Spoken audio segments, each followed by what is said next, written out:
मुसल्ले पे बैठा हुआ एक शख्स जिसको शेख अहमद सरहंदी कहा जाता था, वो पूरी हुकूमत से टकरा गया और हुकूमत को बुलाकर घुटने टेकने पर मजबूर किया। जब बादशाह चाहता था कि लोग उसे मिले तो झुक के मिले, तो मुजद्दिद अल-फैसानी रहमतुल्लाह अलैह ने जब बादशाह ने मुलाकात के लिए तलब किया तो वो खिड़की जहां से आने वालों को झुकना पड़ता था कि पहले सर झुकाएं और फिर दाखिल हों। मुजद्दिद साहब ने पहले कदम दाखिल किए, सर नहीं झुकने दिया और कहा एक है काबा मेरा और एक ही मस्जूद है, हर जगह मौजू नहीं है सर झुकाने के लिए। और जब बर्र-ए-सगीर पाक हिंद में ब्रिटिश इस्तेमार था, कई बलाएं थी, बातिल कुव्वतें एड़ी चोटी का जोर लगाकर इन इस्लाम की फसल को उजाड़ना चाहती थी, तो आला हजरत इमाम अहमद रिजा खां फाजिले बरेलवी कुद्दस सिर्रुल अजीज ने हर फितने के मुकाबले में वो किरदार अदा किया कि दुनिया आज भी कहने पे मजबूर है जिस सिमत आ गए हो सिक्के बिठा दिए हैं। मराकिज वुसअत की बुनियाद पर भी मुमताज होते हैं कि फला मरकज 5 एकड़ में है, 10 एकड़ में है, फला मरकज में 100 कमरा है, 200 कमरा है, इतने बड़े बड़े हाल हैं। मगर ये सारी चीजें अच्छी हैं और जरूर होनी चाहिए, मगर इन सब से पहले किसी मरकज का नजरिया और अकीदा देखा जाता है।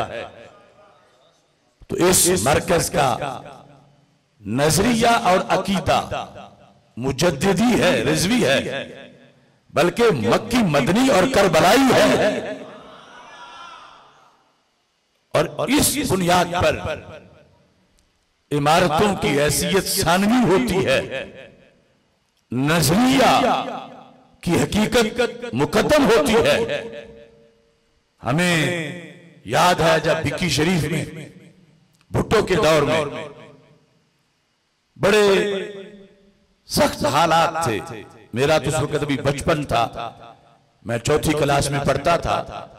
बहुत ज्यादा उलमा गिरफ्तार हो गए, यहां तक कि भिक्की शरीफ मरकजी जामिया मोहम्मदिया नूरिया रिजविया भिक्की शरीफ को सील कर देने के अहकामात जारी होने तक मसला पहुंच गया कि ये एक ऐसी जगह है कि ये जब हड़ताल करना चाहें फौरन उठते हैं, हड़ताल कर देते हैं, फौरन एहतजाज कर देते हैं।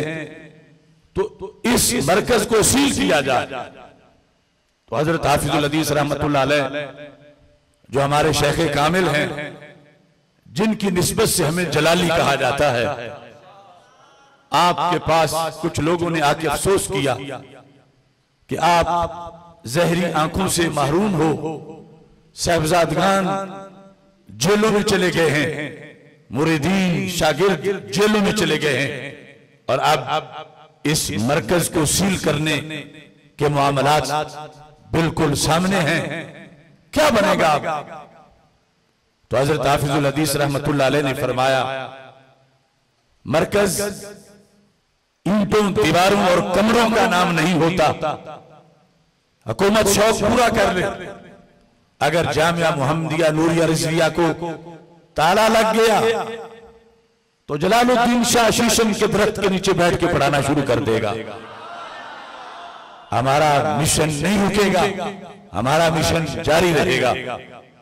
तो इस बुनियाद पर हमारी घुट्टी के अंदर मिशन की वाबस्तगी है और बातिल से टकरा जाने का जज्बा है, और उसी बुनियाद पर आप लोगों में भी ये हरारत है कि शाकार जलालियत मुफ्ती मोहम्मद आबिद जलाली साहब ने आपको वही नजरिया पढ़ाया है, और इस नजरिए को अब मजीद आगे पहुंचाने की जरूरत है, क्योंकि दूर दराज तक फैले हुआ दुश्मनों का एक सिलसिला अब उनकी साजिशों से कुछ करीबी भी रिजवियत, मुजद्दिदियत और सुन्नियत के खिलाफ साजिशों में मसरूफ हो गए और बातिल कैंप में जा बैठे।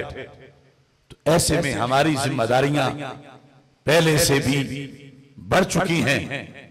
आला हजरत रहमतुल्लाह अलैह के उर्स और मुजद्दिद पाक के उर्स के मौका पर, जो दोनों इन इमामों का उर्स इसी सफरुल मुजफ्फर में है, और सैयदना दाता गंज बख्श हजवेरी और इमाम फजला खैराबादी रहमतुल्लाह अलैह जिनका उर्स इसी सफर में है, हम सब ने अहद करना है कि अगर कोई तूफान, अगर कोई आंधी, वो तूफान कितना तेज क्यों ना हो, जिस तूफान ने इमाम अहमद रजा बरेलवी की तरफ रुख किया, जो तूफान भी गंजे बख्श की तरफ आया, जिस तूफान ने भी मुजद्दिद अल-फसानी के मिशन से आके टकराने की कोशिश की, तो अल्लाह के फजल और करम से हम चट्टानों से मजबूत होकर उन तूफानों का मुंह मोड़ेंगे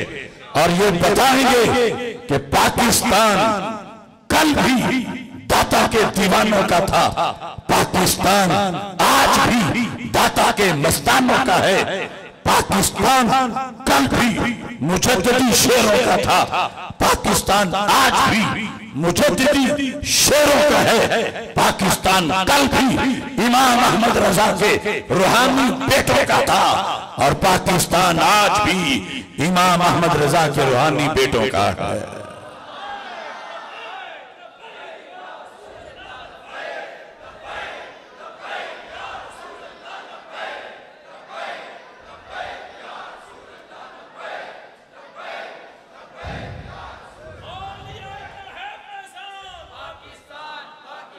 नबी अकरम नूरे मुजस्सम शफी मुअज़्ज़म सल्लल्लाहु अलैहि वसल्लम ने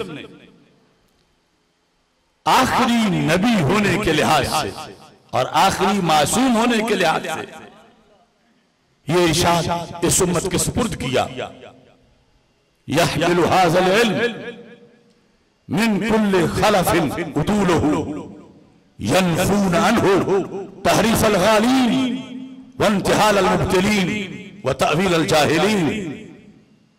सदियों पहले ये लफ्ज जुबान रिसालत से निकले, जो इस मरकज में मैं आपके सामने तबर्रुक और लंगर के तौर पर भी पेश कर रहा हूं और इस मिशन के लाहे अमल के तौर पर भी पेश कर रहा हूं। रसूल पाक सल्लल्लाहु अलैहि वसल्लम के पास मुस्तकबिल के फितनों के लिहाज से जब तशवीश जाहिर की जा रही थी कि महबूब जब बारिश की तरह फितने बरसेंगे और आप हमारे सामने नहीं होगे, और फिर वो वक्त भी आएगा जब हम सहाबा में से भी कोई नहीं होगा और कोई नबी भी नहीं आएगा, तो फिर ये दीन कैसे बचेगा।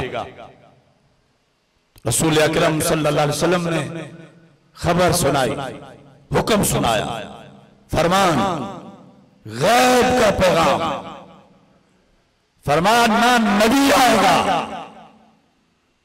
और ना ये कि सहाबा तुम्हारी उम्र क़यामत तक लंबी होंगी, तुम चले जाओगे, लेकिन याद रखो यहमिलु हाज़ल इल्म मिन कुल्लि खलफिन उदूलुहु, ये जो मैंने तुझे पढ़ाया है इस इल्म के वारिस क़यामत तक हर जनरेशन में पैदा होते रहेंगे। हर नई नस्ल मुसलमानों की, सहाबा सिर्फ तुम्हारे बेटों में ही नहीं, सिर्फ तुम्हारे पोतों में ही नहीं, सिर्फ तुम्हारे पड़पोतों में ही नहीं, क़यामत तक हर नई नस्ल मिन कुल्लि खलफ।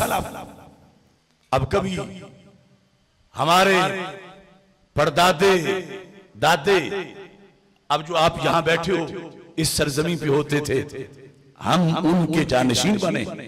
आज उन्हीं जमीनों पर, उन्हीं जगहों में हम बैठे हैं। कभी हम नहीं होंगे, हमारी नस्लें बाद में इसी जगह, इसी धरती पे होंगी। तकरीबन 25 साल में एक जनरेशन बदल जाती है। एक नस्ल 25 साल के अंदर, सरकार फरमाने लगे हर 25 साल में नई नस्ल जो आएगी उसमें मेरे वारिस मौजूद होंगे। किस लिहाज से वारिस? फरमाया इल्म के लिहाज से वारिस। अगरचे वो मेरी नस्ल यानी सैयद न भी हो, हाज़ल इल्म, ये जो मेरा इल्म है इसके वारिस हर नई नस्ल में मेरी उम्मत में अल्लाह पैदा करेगा। ये उम्मत बंजर नहीं होगी। इन उम्मत की मां की गोदे उजड़ेगी नहीं।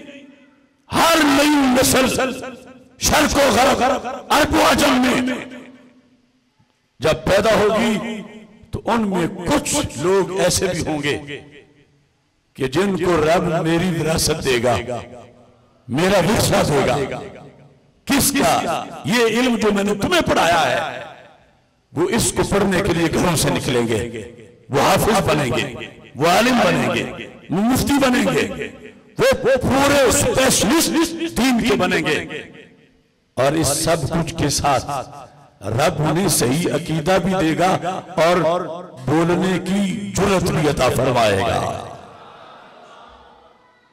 मिन कुल्ली खलफिन उदूलहु, उदूलहु का मतलब है वो सुन्नी अकीदे पे होंगे।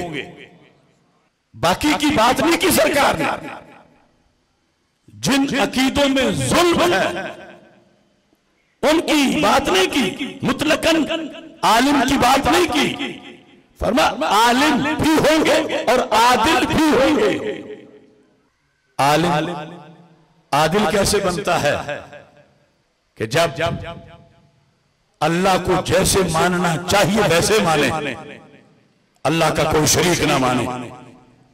रसूल पाक सल्लल्लाहु अलैहि वसल्लम का जिस तरह अदब चाहिए वैसे माने। अहले बैत अतहार रज़ियल्लाहु ताला अन्हुम की जैसी ताज़ीम चाहिए वैसी करे। सहाबा किराम रज़ियल्लाहु